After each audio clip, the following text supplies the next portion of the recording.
Graça e paz, povo de Deus. Graça e paz, povo de Deus. A Bíblia diz no livro de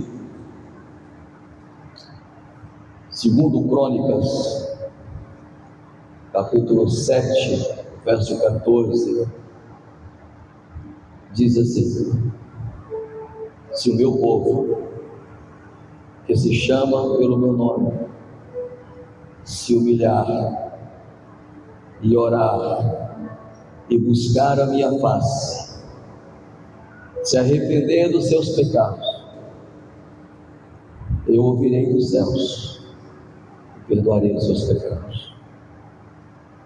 Quando eu disse boa noite, povo de Deus, porque Deus está dizendo: se o meu povo, que se chama pelo meu nome, eu sei que você está aqui por causa dele. Eu recebi um convite, pastor. Glória a Deus, que maravilha. Deus usou alguém para convidar você. Mas antes de você receber o convite, Deus já sabia que você estaria aqui nessa noite. Quando Felipe foi procurar Natanael e disse: eu encontrei o Salvador. De onde ele é? É da Galileia. Pode vir alguma coisa boa de lá? Vem ver. Quando Natanael está chegando, Jesus disse: eis aí um verdadeiro israelita, que não há dolo. Ele disse: como é que você sabe meu nome? E Jesus disse: antes de Filipe te chamar, eu te vi debaixo da figueira. Então eu estou dizendo com toda a pureza da minha alma, antes de você estar aqui, Deus já havia tocado no seu coração. O convite só foi uma confirmação para que você estivesse aqui nessa noite. E Jesus deixa bem claro: não fostes vós que escolhestes a mim, eu escolhi a vós. Amém, queridos? Vamos abrir a nossa Bíblia no livro de Lucas, capítulo 15.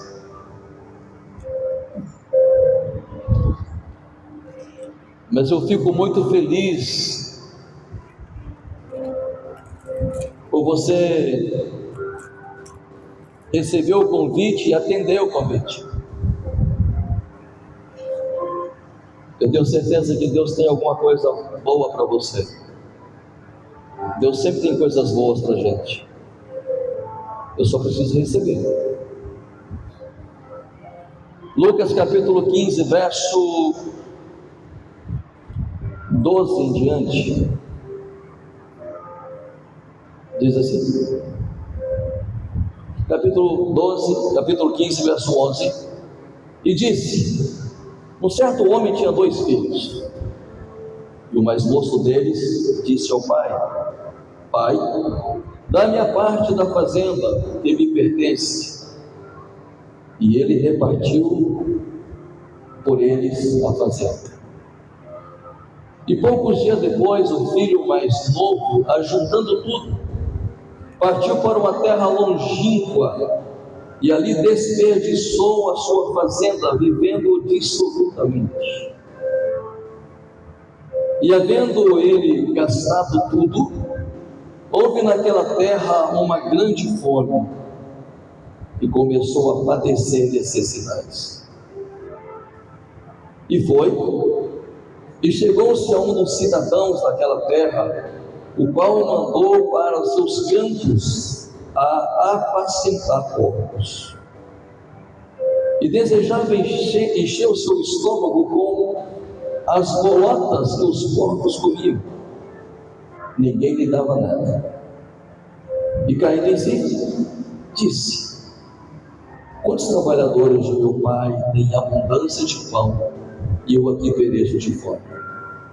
Levantar-me-ei e irei ter com meu pai, e dir-lhe-ei: pai, pequei contra o céu e perante ti, já não sou digno de ser chamado teu filho, faz-me como um dos teus trabalhadores. E levantando-se, foi para o seu pai. E quando estava longe, viu o seu pai, se moveu de íntima compaixão e, correndo, lançou-lhe ao pescoço e o beijou. E o filho lhe disse: Pai, pequei contra o céu perante ti, já não sou digno de ser chamado teu filho. Mas o pai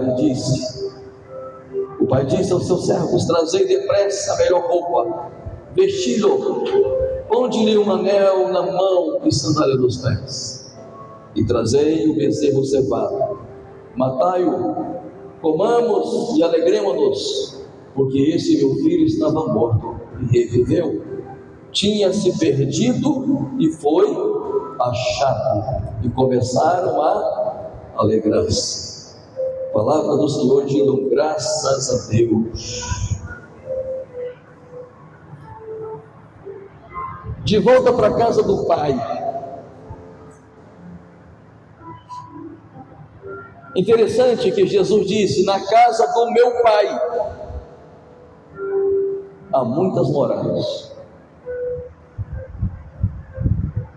Se assim não fosse, eu vos teria dito: vou preparar lugar, e se eu for e vos preparar lugar, virei outra vez e vos levarei para mim mesmo, para onde eu estiver, estejais vós também. Jesus deixa bem claro que na casa do Pai há muitas moradas, não há poucas moradas, há muitas moradas. Então há lugar para você. Esse texto fala de um filho pródigo. O que é ser pródigo? É ser esbanjador, gastador.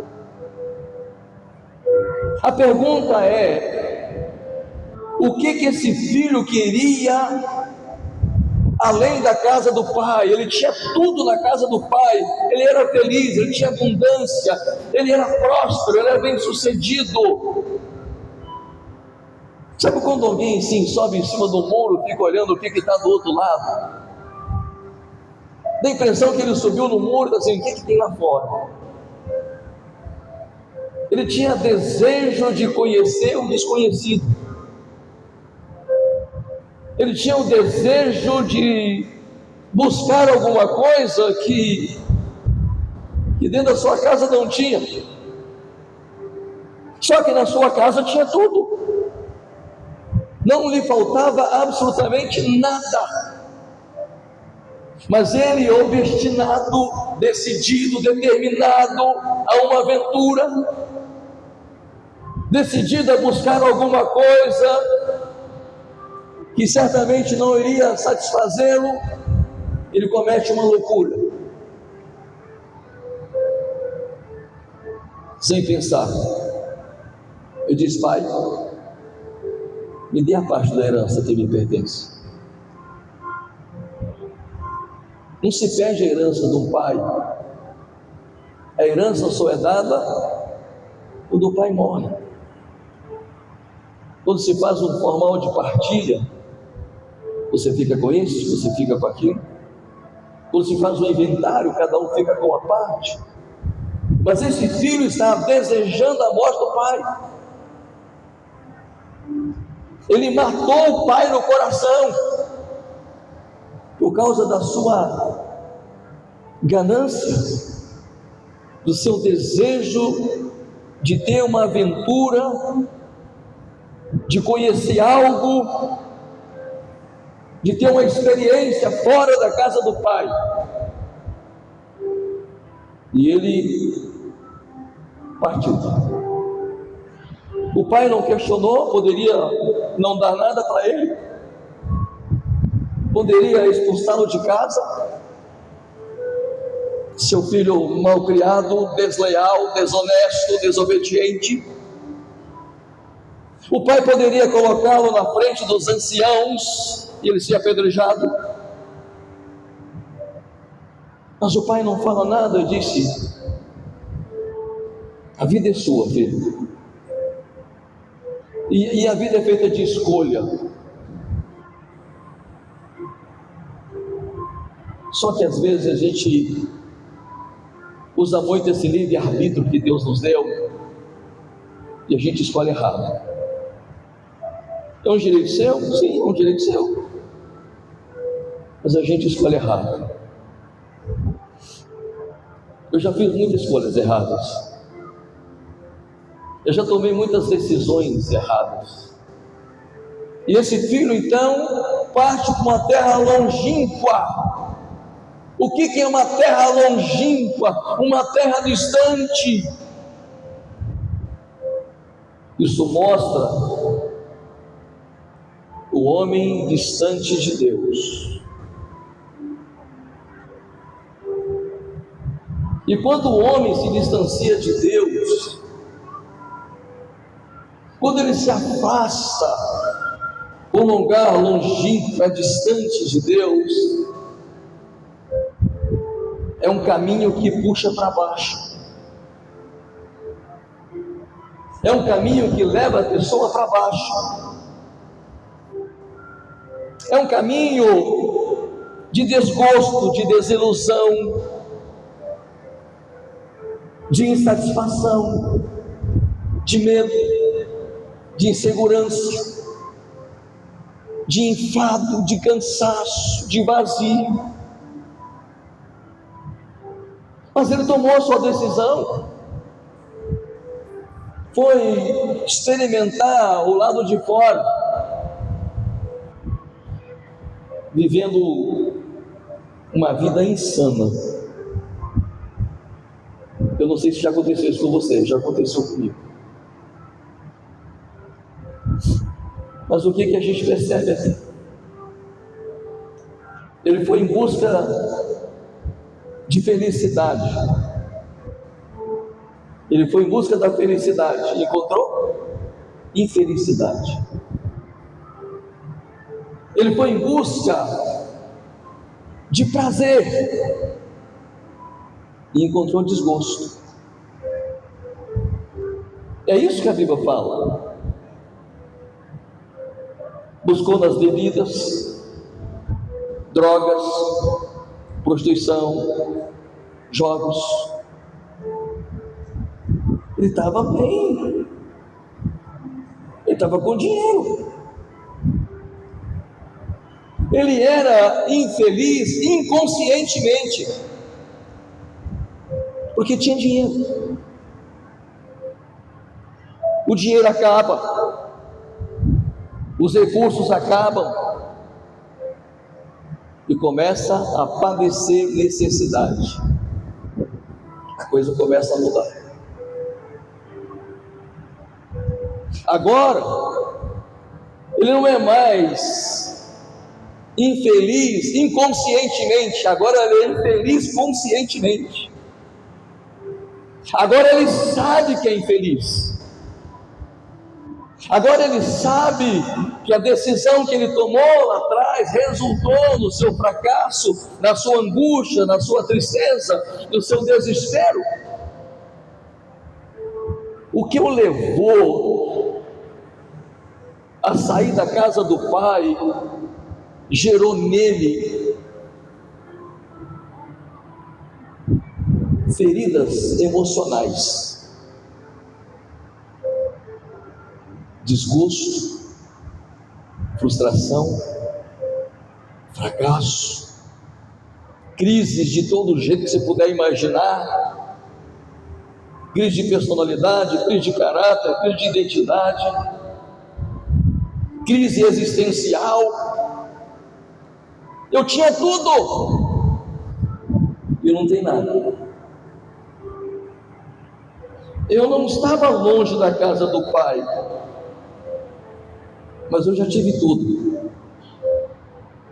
E eu sei o que é estar lá em cima e perder tudo. Não passei fome, não passei necessidade, porque o seu porto seguro sempre será a sua família. O seu lugar de segurança sempre foi e sempre será a sua casa, a sua família. Mas foi uma experiência ruim.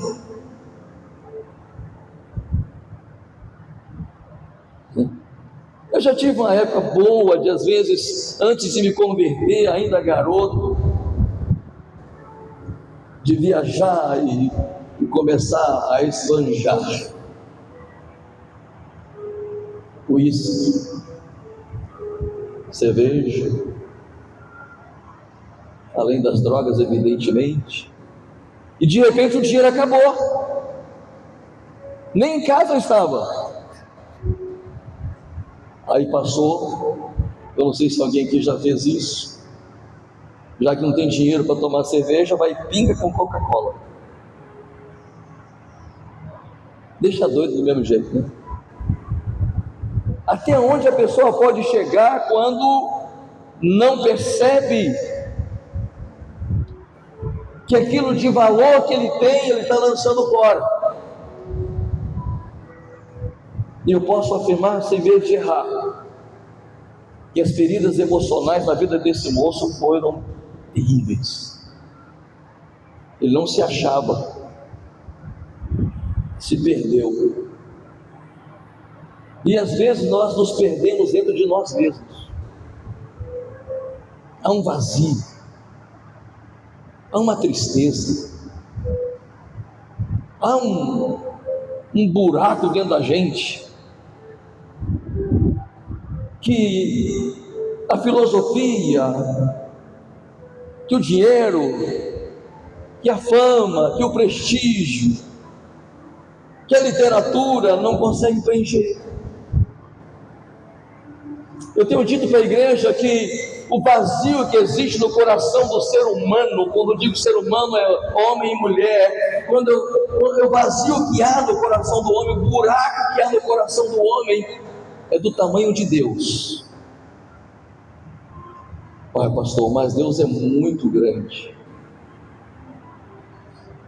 O vazio que está no nosso coração, ele é inominável,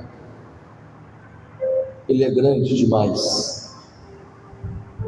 E as pessoas procuram preenchê-lo de todas as maneiras, mas esse vazio só é preenchido com a presença de Deus, que é grande. Só Deus pode satisfazer os mais altos anseios da nossa alma, que a religião não pode, que a ciência não pode, que a filosofia não pode, mas Ele pode, porque Ele é suficientemente grande para satisfazer os mais altos anseios da minha alma. Esse jovem descobre que dinheiro tem asas. Ele descobre que a vida nesse mundo tem data de validade. E a gente às vezes não para pensar nessas coisas. Aí entramos em crise. Ele descobre a miséria, descobre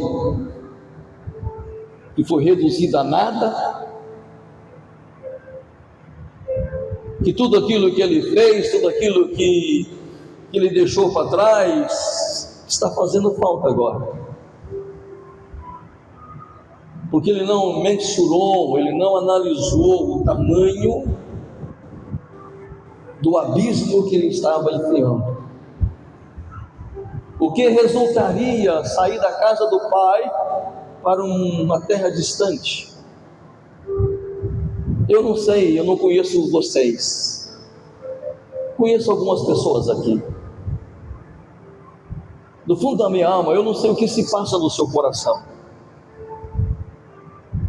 Eu não sei se a sua vida tem alguma coisa a ver com esse jovem. Não sei mesmo. Eu não sei se aí dentro da sua alma tem um desgosto, uma frustração, uma desilusão. De repente você tem tudo, e ao mesmo tempo está vazio.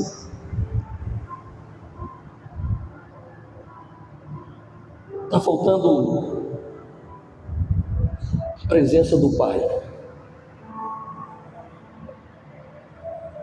Um dia a criança estava olhando assim, o pai ficou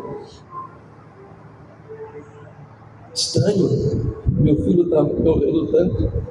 O que foi, filho? E disse assim: não, eu só estou admirando, eu só quero a sua presença. E hoje o meu filho mandou uma foto do meu pai.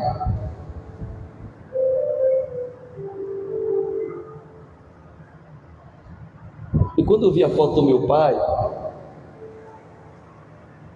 eu caí em lágrimas, porque ele me faz falta. O meu pai me faz falta.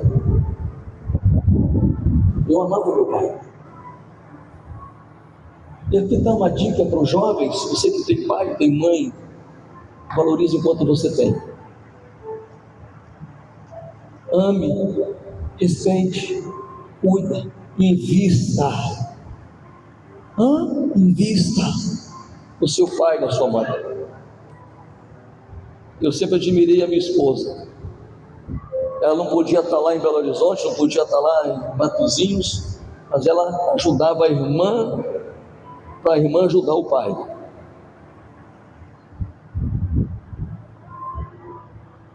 E às vezes a ausência do pai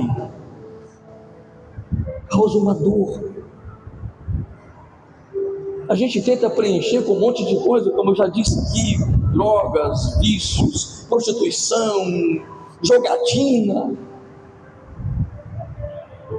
O tempo passa, a gente percebe que tudo que fizemos, tudo que tentamos fazer, não preencheu essa lacuna. Está faltando a presença do pai. Aí o que acontece? Ele decide voltar. Ele decide voltar. A Bíblia diz: caindo em si, ele faz uma autoanálise, ele faz uma introspecção, ele olha para dentro dele e cai em si: o que eu estou fazendo aqui? Nem os empregados do meu pai, nem os escravos do meu pai comem tão mal.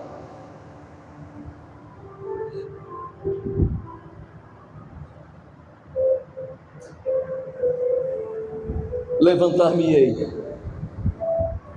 irei ter com meu pai, e vou dizer para ele: pai,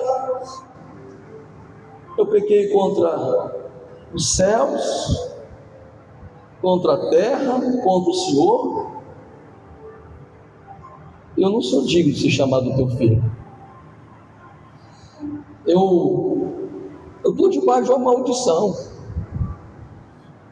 Eu fiz tudo errado, pai. Não me trata como filho, me trata como um criado. Eu já estaria feliz, pai.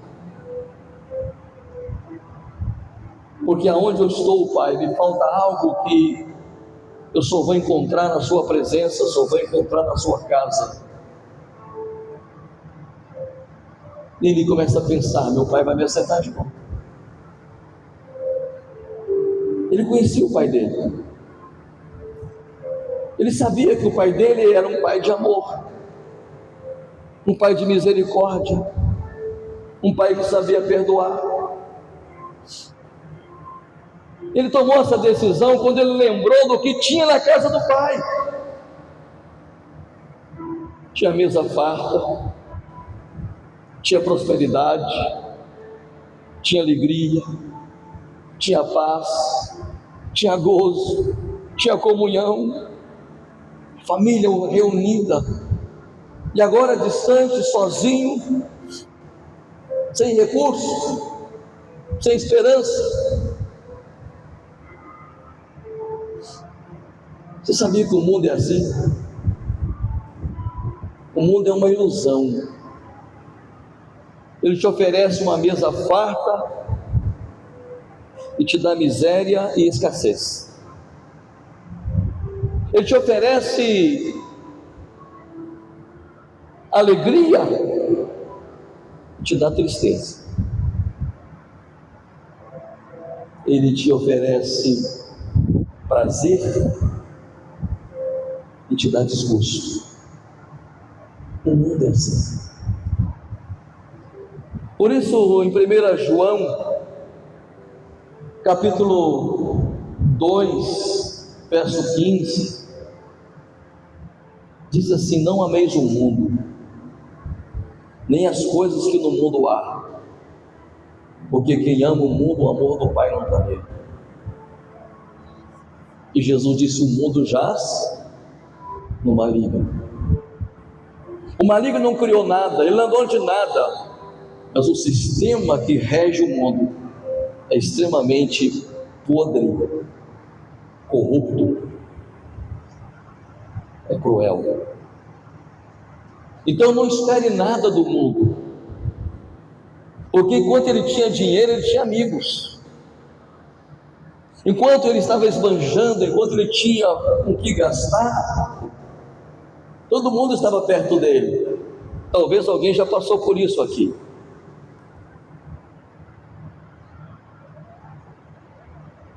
A pergunta é: meu pai vai me aceitar de volta?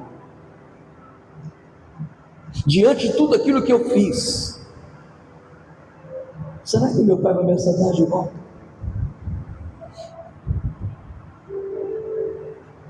Ele desejou a morte do pai,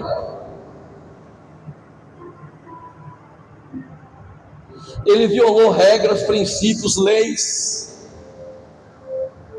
ele violou o decálogo, que é os 10 mandamentos, porque lá está escrito: honrará teu pai e a tua mãe.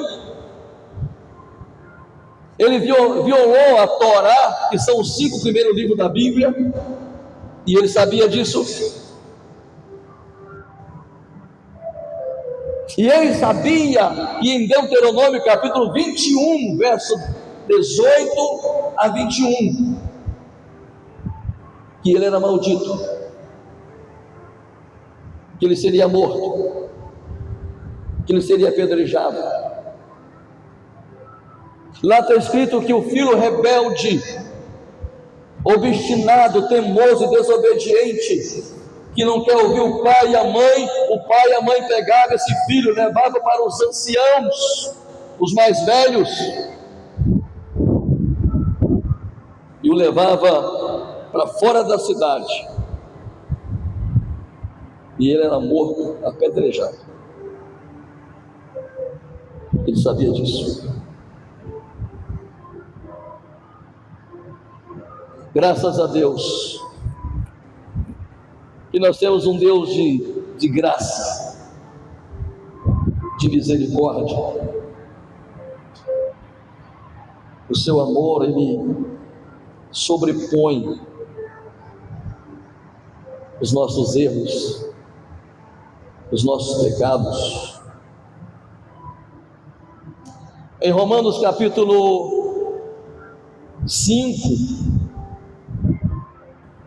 verso 18, se eu não estiver enganado,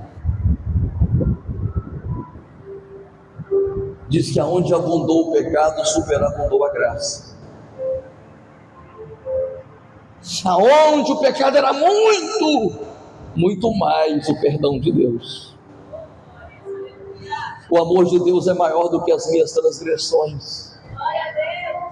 O amor de Deus é maior que os meus pecados, seja eles quaisquer que forem. Pastor, você não imagina a atrocidade, você não imagina o tamanho do pecado. Para Deus não tem pecadinho nem pecadão. Pecado é pecado. Mais uma vez confessado, uma vez arrependido, o Papai do céu perdoa. Livro de Provérbios, capítulo 28, verso 13, diz: aquele que encobre as suas transgressões jamais prosperará, mas quem confessa e deixa alcançará misericórdia. Esse moço confessou: levantar-me-ei, vou para dizer para o meu pai: eu pequei contra o céu, contra a terra, eu não sou merecedor do teu amor, eu não sou merecedor da sua paternidade, me chama como um escravo qualquer.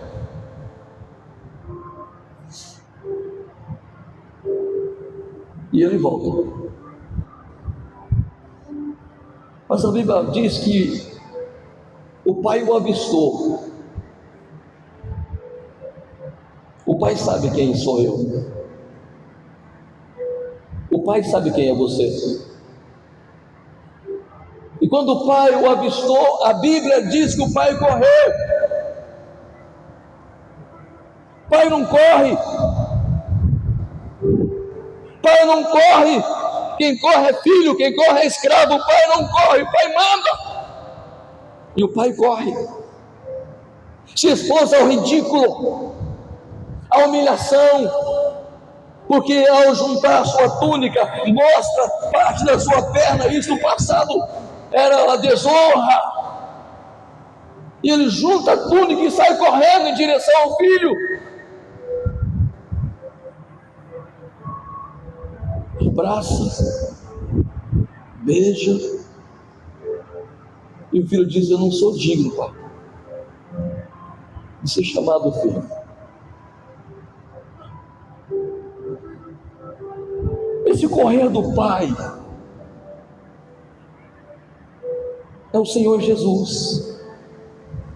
Esse pai que corre em direção ao filho para protegê-lo, porque ele sabia que o filho ia ser morto pela sociedade. Ele sabia que o filho ia ser apedrejado até a morte. Então o pai corre, abraça, não só para proteger, mas para dizer: filho, eu amo você, o meu amor por você é maior do que as suas transgressões. Filho, o pai te ama, não importa o que você fez, não importa o que você cometeu, o meu amor por você é maior. E o pai está dizendo para a sociedade: não vem que não tem, ele é digno de morte, ele tem que ser penalizado, mas eu estou cobrindo ele com o meu amor.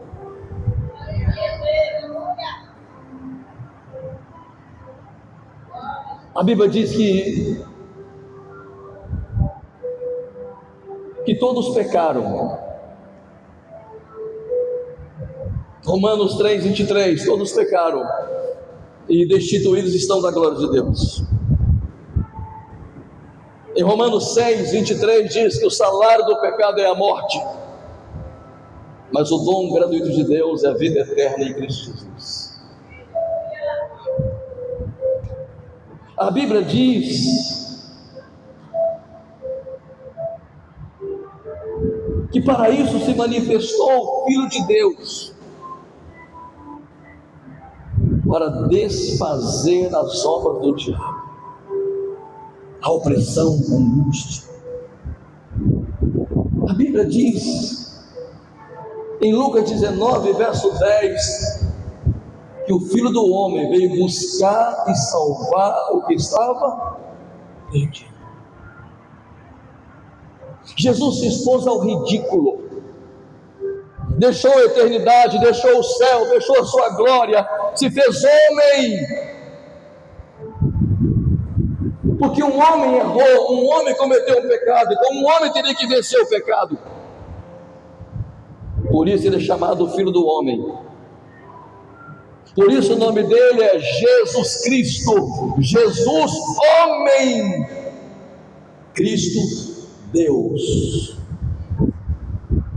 Deus viu o meu estado, Deus viu o nosso estado, Deus viu que nós estávamos distantes, e Jesus se propõe a se humilhar, a ser vilipendiado, achincalhado, humilhado, por amor a mim, por amor a você. E a Bíblia diz que ninguém tem maior amor do que esse, de dar a sua própria vida. Jesus fez isso. Sofreu bofetadas, disparada, zombado, crucificado, mas aquele sangue vertido na cruz me purifica de todo e qualquer pecado. É aquele sangue vertido na cruz que perdoa todos os meus pecados. É aquele sangue vertido na cruz que pagou toda a cédula de dívida que era contra nós. Foi aquele sangue derramado na cruz do Calvário que quebra toda e qualquer maldição na minha vida. E a Bíblia diz: quem está em Cristo Jesus, nova criatura é, as coisas velhas passaram.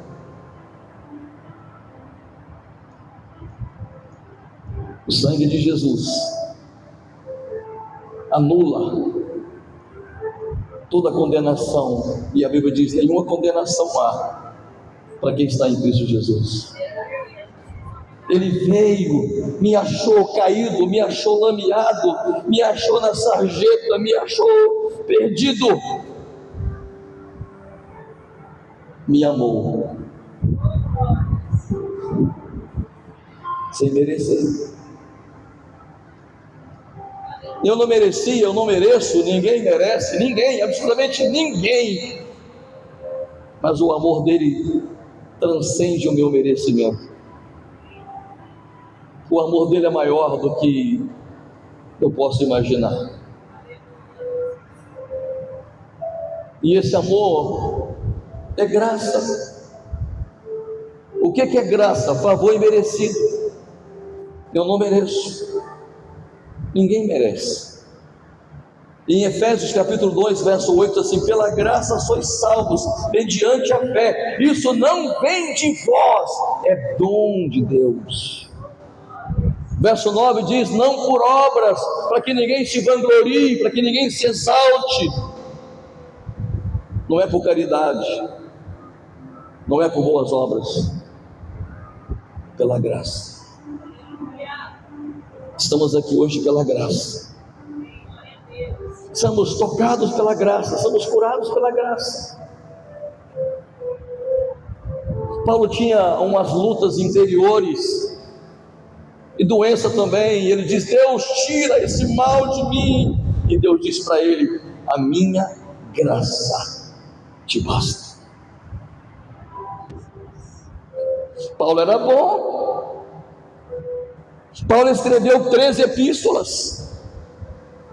Paulo tinha revelação. Paulo entrava até o terceiro céu, até a terceira dimensão. Paulo tinha sintonia com o céu, sintonia com Deus, mas tinha alguma coisa que o incomodava, e Deus disse: eu sou o suficiente para você. Eu vou deixar essa limitação para você não ser nenhum super-homem. Ninguém é super-homem. Eu vou deixar essa limitação para você depender de mim. A minha graça te basta. Que graça maravilhosa. De vez em quando nós cantamos: maravilhosa graça, seu amor que não falha, tomou o meu lugar, levou a minha cruz. Eita glória, hein? Agora ele está de volta para a casa do Agora ele está de volta para a casa do Pai. Mesa farta, alegria. O Pai diz assim: mata um bezerro cevado, ou uma novilha cevada, que era preparada para a festa. Mata uma novilha bem gorda, põe roupas novas nele, põe um anel, autoridade, e põe sandália nos pés dele, porque o escravo anda descalço, filho não. Amém, queridos? Amém, queridos? Domingo que vem eu falo de um outro filho pródigo que estava dentro de casa, tá bom? Às vezes tem filho pródigo que nunca saiu de casa. Ele é pródigo, mas por dentro de casa. A gente fala sobre isso domingo.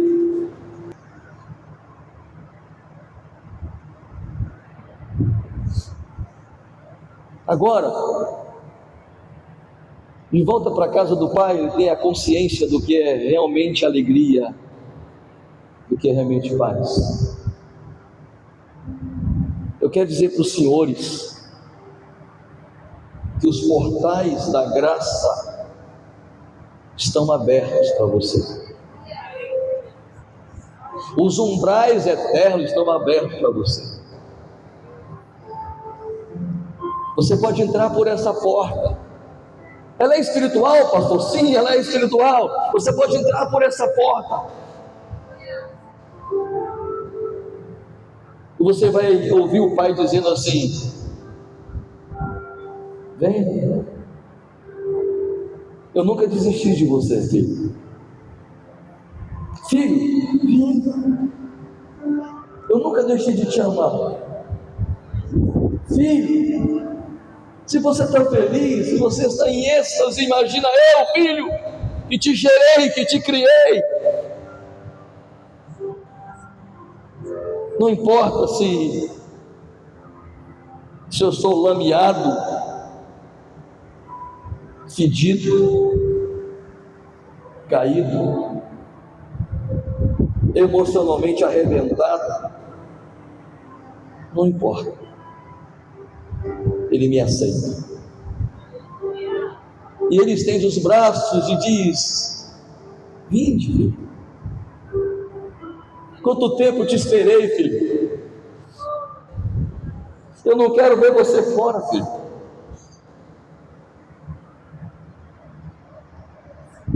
Ele está te chamando de volta. Ele quer você de volta. Não para uma religião, porque o mundo está cheio de religião, cheio de religiosos. É de volta para a casa do Pai.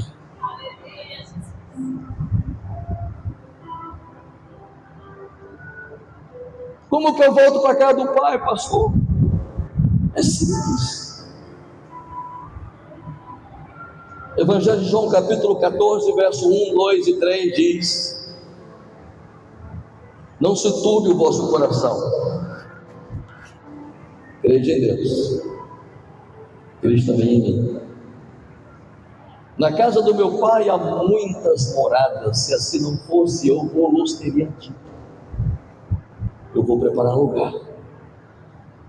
E quando for e preparar lugar, voltarei para vós e vos levarei para mim mesmo, para onde eu estiver ou onde estou, você vai estar comigo. E aí, pastor? Capítulo 14, verso 6, ele diz: eu sou o caminho, a verdade e a vida. Ninguém vem ao Pai senão, ninguém volta para casa se não pegar esse caminho. Ele está dizendo: eu sou o caminho de volta para casa. Eu sou o caminho de volta para a essência que o homem perdeu lá no passado. Por isso que ele veio buscar e salvar o que estava perdido. Nós estávamos perdidos, mas ele veio, se doou, se entregou, se ofereceu para cada um de nós, para que tenhamos vida. Volta para a casa do Pai. Ele está te esperando. Ele te aceita de volta. Não fica nem um dia mais longe da casa do Pai. Nós cantamos no início do hino do culto: eu quero voltar ao primeiro amor, ao primeiro amor. Eu quero voltar a Deus. E o hino diz: eu me arrependo, Senhor. Me arrependo, Senhor, me arrependo, Senhor. Eu quero voltar ao primeiro amor, ao primeiro amor. Eu quero voltar a Deus. Há lugar para você, filho. Ainda que milhões e de milhões e milhares de milhares, ainda que milhões estejam ali junto à cruz, há lugar para você. Há lugar para você à mesa do Pai. Ele nunca colocou ninguém no seu lugar. porque Ele te espera de volta. E hoje é o dia, hoje é o tempo de voltar para a casa do Pai. Não fique longe, chega de sofrer, reconheça, caia em si, faça uma análise. Eu preciso voltar para a casa do Pai. Então erga-te, levanta-te, apruma-te, faça como o filho pródigo: levantar-me-ei, irei ter com meu Pai. Esta é a hora, esse é o tempo. Eu quero convidar você, e quero dizer para você que antes de falar o que eu estou dizendo para você, eu perguntei ao meu Papai do céu se eu deveria fazer. Ele disse: faça. Se porventura alguém aqui tem um desejo de reconciliar com Deus, voltar para a casa do Pai, eu quero orar por você. Não espera ninguém levantar, não. É você e Deus. Nós vamos cantar um hino, e no momento em que nós estivermos cantando, deixa o Espírito Santo tocar no seu coração. Se é você, é você. Você pode voltar para a casa do Pai, porque há lugar para você, a mesa. E a mesa do Pai é farta, a mesa do Pai é alegria, a mesa do Pai tem contentamento, a mesa do Pai tem felicidade. Aleluia.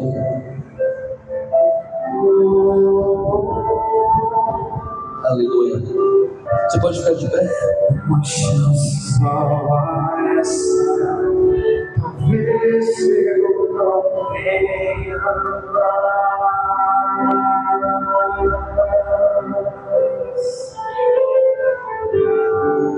Quero estar em tua presença, nem que seja a última vez. Arranca, Senhor, o que tem que ser arrancado, tira o que tem que ser tirado. E eu sei, Senhor, que antes de vir para cá, o Senhor estava destruindo, destronizando toda a força contrária. O Senhor já amarrou o valente. Teu povo está livre, Senhor, para tomar uma decisão nessa noite, Deus. Faz a tua obra, Jesus. Alcança-nos, Senhor, nessa noite. Alcança-nos, Senhor. O mais longe que estivermos, alcança-nos, Senhor. O mais caído que possamos estar, levanta-nos, Senhor. Por mais profundo que seja o abismo, a tua mão pode nos tirar de lá, Jesus. Nos traga de volta à vida, Jesus. Nos coloca em terra firme, em segurança. Nos coloca de novo, Senhor, na fileira dos guerreiros, daqueles que marcham triunfantemente, daqueles que sabem que só o Senhor é Deus, que o Senhor é o caminho, a verdade e a vida, e ninguém volta para casa se não for o Senhor. O Senhor é o caminho de volta.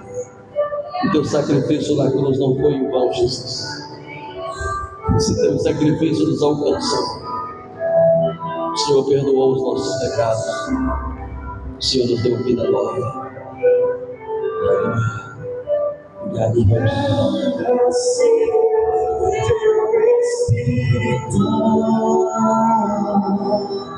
Eu quero matar minha carne, fazer tua vontade, doce Espírito, que a minha vida seja tua vida, Glória a Deus. Você pode glorificar Jesus com alegria no seu coração. Aleluia, quão gostoso ver que a mesa é farta, que Ele fez uma festa, e essa festa não vai acabar jamais. Essa celebração é contínua, esse gozo é eterno, essa alegria é constante. Obrigado, Jesus. Obrigado, Jesus. Pode se sentar. Que o Senhor te abençoe e te guarde. Que o Senhor faça resplandecer o teu rosto sobre ti e tenha misericórdia de ti. Que o Senhor te abençoe e te guarde e te dê a paz. Deus abençoe. Uma semana abençoada para todos nós em nome de Jesus.